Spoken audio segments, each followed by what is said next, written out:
So there are already a lot of great videos out there showing improper technique for giving slack when using a GriGri.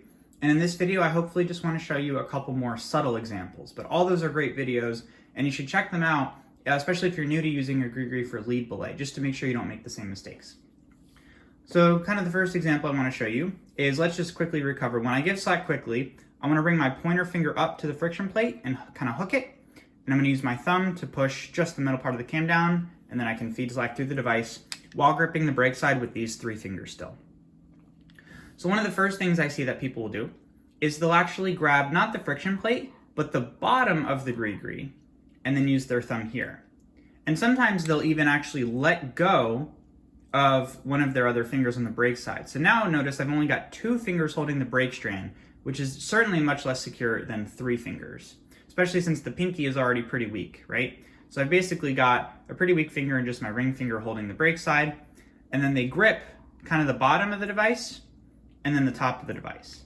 So one of the issues here is that if your climber were to fall, your natural reaction is to tense up. And so you're actually going to be squeezing the device, which makes it less likely that the cam will be able to overcome your squeezing power, right? So normally this cam would sort of pop up when the climber falls, but if you're squeezing the whole device, it's likely you can produce enough strength to actually defeat that cam, and so your climber's just going to start falling and falling and falling.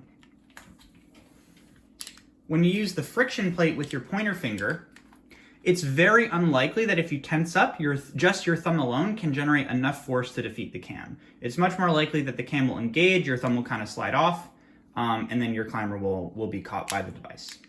And you, of course, because you're holding the brake side of the rope. So that's definitely one method I see. Another method I will see, which is what I would consider improper technique, is when giving slack out quickly, people will actually stay in this position. And so, like, let's say my climber's climbing, and I'm just continuing to do this the whole time. Climber's climbing, and I'm just giving slack out like this.